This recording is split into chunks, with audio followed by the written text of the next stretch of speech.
మాట్లాడుతున్నావు. నేను లండన్ పోయినా, అమెరికాకు పోయినా, లండన్ స్కూల్ ఆఫ్ ఎకనామిక్స్ గురించి మాట్లాడుతున్నావు, ఆక్స్ఫర్డ్ విశ్వవిద్యాలయం గురించి మాట్లాడుతున్నావు. కానీ ఈ రాష్ట్రంలో కొంచెం ఆపమని చెప్పు. దయచేసి కార్యకర్తలందరూ గమనించాలి. ఎవరు కూడా మధ్యలో ఎవరు స్లోగన్స్ ఇవ్వకూడదు. స్టూడెంట్స్ అదేవిధంగా అందరూ కూడా. ఈరోజు మన దేశంలో మీరు ఏ మహనీయుడి గురించి చెప్పిండ్రో, బాబాసాహెబ్ అంబేద్కర్ ఒకటే మాట చెప్పిండు, నా దేశంలో ఉన్న పిల్లలకి నాణ్యమైన విద్య ఇవ్వండి. నా దేశం రేషన్ కార్డులు అక్కర్లేకుండా, నా దేశం ఆరోగ్యశ్రీ కార్డు అక్కర్లేకుండా తన కాళ్ళ మీద తను బతికేటువంటి శక్తి వస్తుంది. నా దేశం సమానత్వంతో బతుకని చెప్పినటువంటి మహనీయుడు బాబాసాహెబ్ అంబేద్కర్ గారిని మనం చేస్తున్నాం. ఆ స్ఫూర్తితో డాక్టర్ కొఠారి గారు ఈ దేశ భవిష్యత్తు తరగతి గదిలో నిక్షిప్తమైందని చెప్పిన మహనీయుడు డాక్టర్ కొఠారి గారు. అబ్దుల్ కలాం గారు బతుకున్నంత వరకు ఆయన పిల్లలతో ఇంటరాక్ట్ అయ్యేది, పిల్లలతో మాట్లాడేది. పిల్లలారా, మీ మేధస్సు వికసిస్తే ఈ దేశం ఫలిస్తుందని చెప్పి నమ్మిన మహనీయుడు అబ్దుల్ కలాం. ఆ అబ్దుల్ కలాం ఆ పిల్లలు గొప్పగా కలలు కనాలి, పిల్లలు గొప్పగా చదువుకోవాలి, ఈ దేశాన్ని ముందుకు తీసుకుపోవాలని చెప్పి జీవితాంతం ప్రబోధించిన మహానాయకుడు ఇవాళ అబ్దుల్ కలాం. ఇవాళ మనం చూస్తూ ఉన్నాం, నరేంద్ర మోడీ గారు దేశ ప్రధానమంత్రిగా ఉన్నప్పటికి కూడా 10వ తరగతి ఎగ్జామ్స్ అప్పుడు, ఇంటర్మీడియట్ ఎగ్జామ్స్ అప్పుడు పిల్లలు టెన్షన్లో ఉంటారు, వాళ్ళతో ఇంటరాక్ట్ కావాలని చెప్పి ప్రతి సంవత్సరం ఇంటరాక్ట్ అవుతున్నటువంటి దేశ ప్రధానమంత్రి నరేంద్ర మోడీ గారు అని చెప్పి మనం చేస్తున్నాం. ఏం కోరుతున్నాడు నరేంద్ర మోడీ గారు? ప్రపంచంలో అత్యధికంగా విద్యార్థులు ఉన్న దేశం నా భారతదేశం, ప్రపంచంలో అత్యధికంగా యువశక్తి ఉన్న దేశం నా భారతదేశం. నా విద్యార్థులు, నా యువత క్వాలిటేటివ్గా ఉండాలి, ఆరోగ్యవంతంగా ఉండాలని చెప్పి కలలుగన్నటువంటి మోడీ గారు వారంట మాట ఏంటంటే, కుటుంబం ఎదిగితే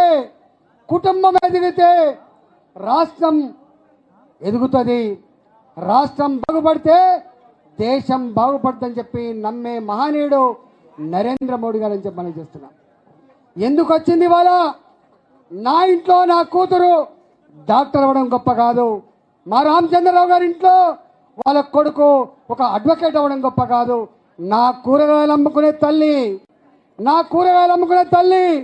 నా ఆటో నడిపే మా అన్న, బండ్లు అమ్ముకొని బతికేటువంటి మా కార్మికుడు, వ్యవసాయ పొలాలలో మట్టిని నమ్ముకొని జీవితాంతం మా బతుకు మా పిల్లలకు రావద్దని ఇవాళ పిల్లలైనా గొప్పగా చదువుకుంటే గొప్ప వాళ్ళైతే చూసి మురవాలనుకుంటుంది. బాబు రేవంత్ రెడ్డి, నీకు తెలుసా ముఖ్యమంత్రి అంటే అర్థం?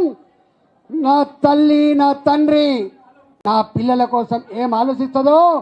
4 కోట్ల తెలంగాణ ప్రజల గురించి మాట్లాడుతున్నావు కదా, తెలంగాణ జాతి గురించి మాట్లాడుతున్నావు కదా, 4 కోట్ల తెలంగాణ ప్రజానికానికి తల్లి ఎవరో తెలుసా రేవంత్ రెడ్డి? తండ్రి ఎవరో తెలుసా రేవంత్ రెడ్డి? రాష్ట్ర ముఖ్యమంత్రి అనే విషయం మర్చిపోతున్నావు. రాష్ట్ర ముఖ్యమంత్రి కదా తల్లి తండ్రి. ఇవాళ నా తల్లికున్న సోయి, నా తండ్రికున్న సోయి నీకు లేనందుకు సిగ్గుతో తలదించుకుంటుంది తెలంగాణ సమాజం. నేను అంటున్నా, నీకేమైనా జ్ఞానం ఉందా? నీకు ప్రభుత్వాలు పార్టీలు వస్తాయి పోతాయి, కానీ ప్రభుత్వాలు మాత్రం శాశ్వతంగా ఉంటాయి. 1947లో మొదలైంది, 80 సంవత్సరాలు పూర్తయింది. అనేక మంది ప్రధానమంత్రులు మారిండ్రు, ఇవాళ ఈ రాష్ట్రంలో అనేక మంది ముఖ్యమంత్రులు మారిండ్రు.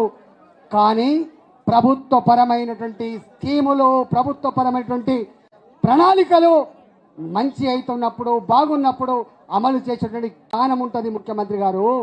నువ్వేమంటున్నావు? ఒకవైపేమో గ్రీన్ ఛానల్ పెట్టినా అంటున్నావు, ఒకవైపేమో డబ్బులు ఇస్తా అంటే కూడా వాళ్ళకి అర్థం కాక భారతీయ జనతా పార్టీ రాద్ధాంతం చేస్తుందని మాట్లాడుతున్నావు. మరోవైపు నువ్వు చెప్తున్న మాట ఏంటిది? నువ్వు చెప్తున్న మాట ఆనాడు కేసీఆర్ పెట్టిన బకాయిలు ఏవైతే ఉన్నాయో అవి నేను చెల్లించాలని చెప్తున్నావు. నీకు జ్ఞానం ఉందా ముఖ్యమంత్రి? నీకు జ్ఞానం ఉందా ముఖ్యమంత్రి? నేను అంటా ఉన్నా, 4 ఏళ్ల క్రితం నేను ఒక ట్యాక్స్ బాకుంటే వసూలు చేయవాను? నేను ఇంటి నల్ల బిల్లు బాకుంటే నువ్వు వసూలు చేయవా? నువ్వు కరెంటు బిల్లు బాకుంటే వసూలు చేయవా? గత ప్రభుత్వమైనా ఈ ప్రభుత్వమైనా ఇవాళ రావాల్సిన బకాయిలు రాబట్టుకుంటాం, ప్రభుత్వాలు చెల్లేదించే చెల్లిస్తాం తప్ప ఇవాళ నీలాంటి కురుస మనుషులు మాట్లాడే మాట ఇవాళ మంచిది కాదని చెప్పి మనం చేస్తా ఉన్నాం. నేను ఒకటే విజ్ఞప్తి చేస్తున్నా, ఇవాళ నిన్న నుంచి ఇవాటి వరకు ఎవరు మాట్లాడినా కూడా ఒకటే ఇవాళ ఎందుకు వచ్చింది ఫీ రియంబర్స్మెంట్? ఒకనాడు దొరకొడుకైనా కూలి చేసుకునేటువంటి వాళ్ళ కొడుకైనా రైతు కొడుకైనా చదువుకునే విశ్వవిద్యాలయం ఉస్మానియా విశ్వవిద్యాలయం, చదువుకునే medical college Osmania medical college, చదువుకునే engineering college Osmania engineering college. కానీ ప్రైవేట్లో కాలేజీలు వచ్చినాయి, ప్రైవేట్లో విశ్వవిద్యాలయాలు వచ్చినాయి.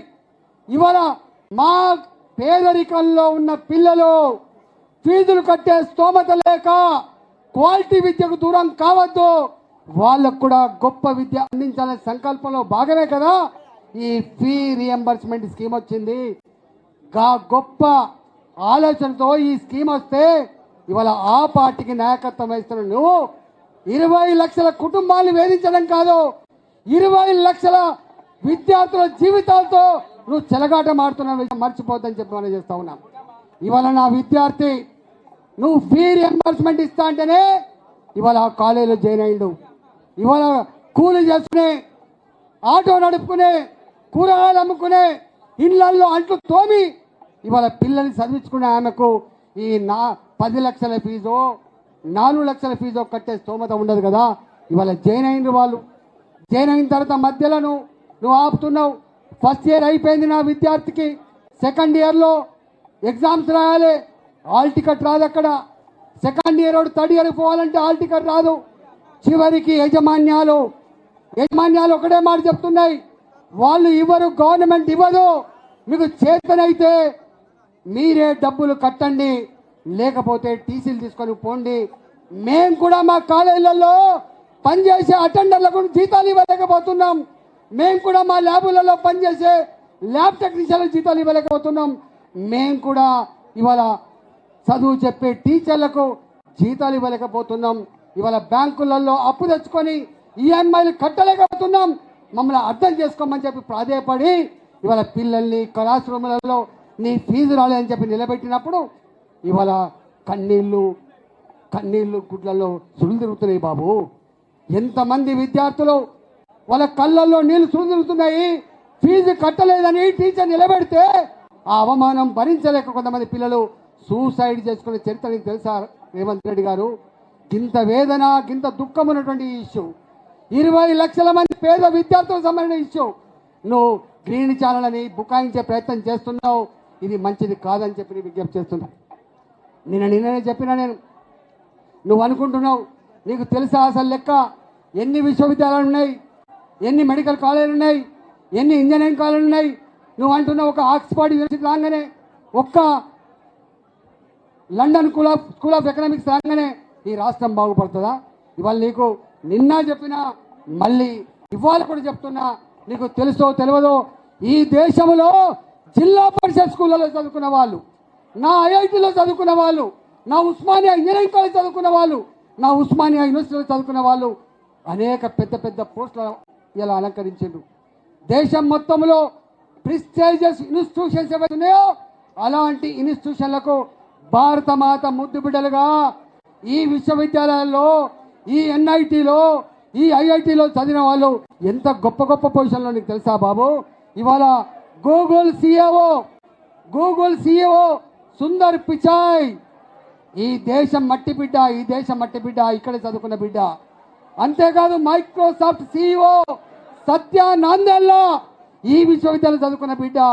ఇవాళ ఐబిఎం సిఇఓ అరవింద్ కృష్ణ ఈ భారత మాత ముద్దు బిడ్డ. కాగ్నిజెంట్ సిఇఓ రవికుమార్ ఇక్కడి బిడ్డ. వరల్డ్ బ్యాంక్ ప్రెసిడెంట్ అజయ్ బాంగా ఈ దేశ బిడ్డ.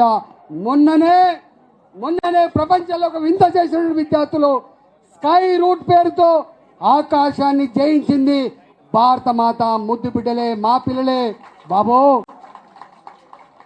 ఇవాళ నువ్వు మమ్మల్ని పట్టుకొని అవమానపరుస్తున్నావు. ఎవరు తృప్తిగా ఉన్నారు రేవంత్ రెడ్డి? రైతు బంధు ఇవ్వకుండా 55-60